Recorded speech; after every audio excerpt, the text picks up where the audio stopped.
Hello, everyone. It's that college football guy here. Another video. Yep, I'm back in the cab of the truck. Just finished unloading, waiting to get my next load so I can head out of here. But it's time for that top 25. My top 25 for championship week, week 15 of the college football season.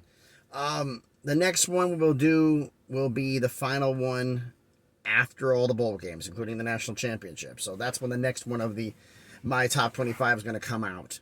So we're talking, middle of January. So it's going to be a while for that one.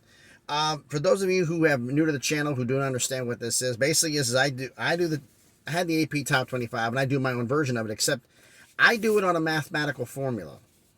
I don't arbitrarily well, this team beat this one, so they're better than them, really. You think so? So that means by that same logic, if an FCS school replaced you and you're in the top 25, they should knock you out of the top 25 and take your spot? No, it doesn't work that way. So basically, I do it on a point scale. Now, I have a point scale for when I do my top 25 and also my subscriber ranking show, which won't be done also until after the bowls are done. But the point chart, I'm going to explain it real quick, is that basically on the top 25, if you're number 1, you're worth 1 point. If you're number 25, you're worth 25 points. 8 points, 12 points. You get the idea. If you beat someone, it's minus off of your score. Like if you blow out a top 5 team in the poll, that's basically a blowout to me is 15 points or more. Now they said, well, the team, we had the whole thing, the whole run, they were up by 40 and they came back. If you were a completely dominant team, why didn't your bench hold them? Your bench didn't.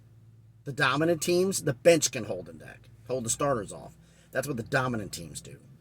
They don't allow garbage time points. So, you blow out a top 5 team, it's minus 10. Beating a top 5 team is the same as blowing out a top 25 team. That's minus 8. Beating a top 25 is the same as blowing out a power 5, minus 6.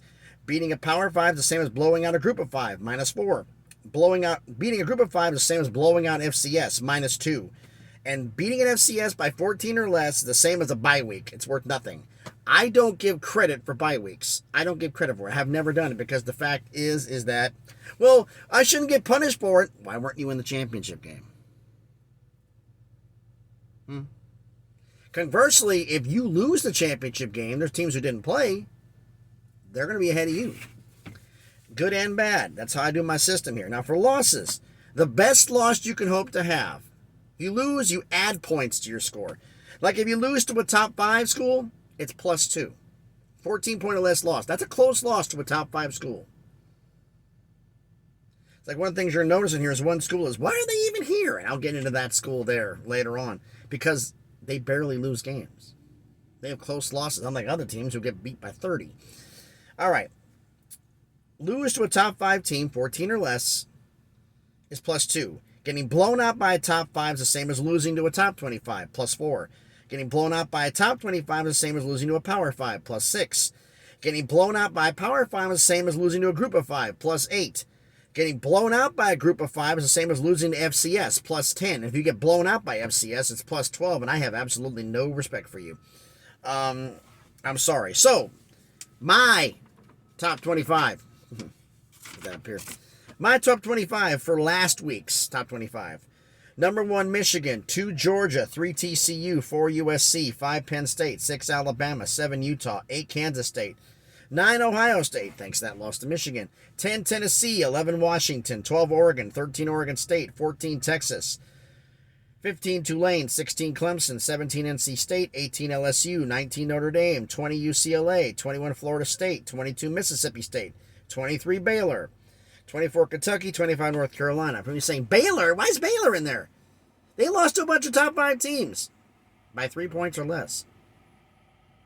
Close losses. They were beating teams early in the year and beating them big.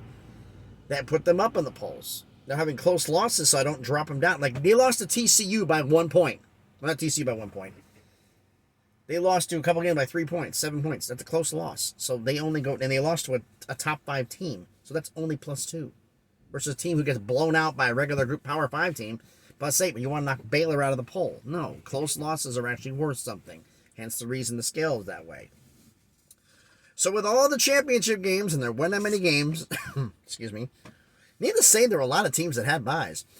But we had two teams that left the top 25, which aren't exactly surprising. Number 18, LSU, after getting blown out by Georgia. And number 25, North Carolina, after getting blown out by Clemson. They're out of the top 25. Who's the new top 25? Number 1, still Michigan. Number 2, Georgia, remains the same. Number 3, Utah, up 3. Number 4, Kansas State, up 4.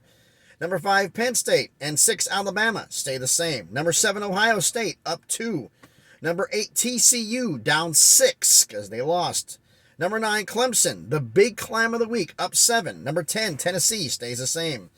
Number 11, Tulane, up 4. Number 12, Washington, up 1. Number 13, Oregon, down 1. Number 14, USC, biggest drop of the week, down 10, because they got pasted by Utah. 15, Oregon State, down 2. 16, Texas, down 2. Number 17, NC State, stayed the same. 18, Notre Dame, up 1. 19, UCLA, up 1. 20, Florida State, up 1. 21, Mississippi State, up 1. 22, Baylor, up 1. These are all the teams that didn't play. If you don't play, let me explain this here. You lost a close game. You'd be +2. If you didn't play a game, your score was 18, your point value is 18. If you were 17 and you lost a close game to a Power 5, you lost +2. That puts you at 19. Lowest score is number 1. Highest score is 25. So that team that didn't play will pass above you. That's how that works. 23, debuting in the top 25, UTSA. Number 24, Kentucky, staying the same as their spot. Number 25, Troy, debuting in the top 25. The next 5, I'm only doing 5. At previous weeks, I had done next 10s, but this week I'm only doing next 5. Illinois, LSU, South Carolina, Ole Miss, and Fresno State, with North Carolina have a dark shot at getting back in it. That's the poll. That's how my poll works, is I do it on mathematics. I don't be like, well, that looked good. And the team that you thought looked good gets pasted the next week. It's an even system. No matter who's there, it's fair to everybody. Group of 5 school, you want to climb the polls more? Schedule more Power 5s. They say, oh, a group of 5 wins matter. It says, yeah, they do at the end of the year. That's the reason why the 3 conference champions who dominated, who had great records, are in the top 25 at the end of the year. That's UTSA, Troy, and Tulane. They're in the top 25. The rest of them aren't. So that's being fair. And as for other schools, like Baylor's there this week, is there in 22 in the poll. Mississippi State.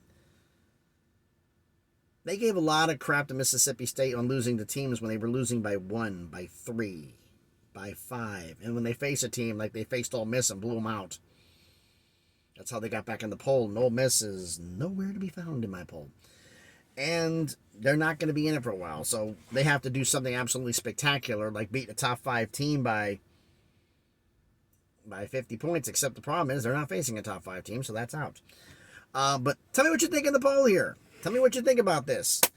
So, nobody knew the housekeeping procedures at the beginning, so I'm doing it at the end. Everybody, please, you like the poll, like the video, smash the thumbs up button. It helps with the analytics, helps with the algorithm, helps the video be seen by more people. Comment on the video. I want to hear the interactions from everybody. And subscribe to the channel. Just past 200, on our way to 300. Now, I got a video set for tomorrow.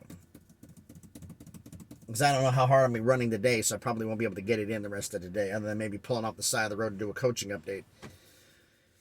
But the video for tomorrow, which some of you said you'd like, I'm asking again to make sure. The video for tomorrow is simply this. What would the 2022, this year's college football playoff, look like with 224's rules?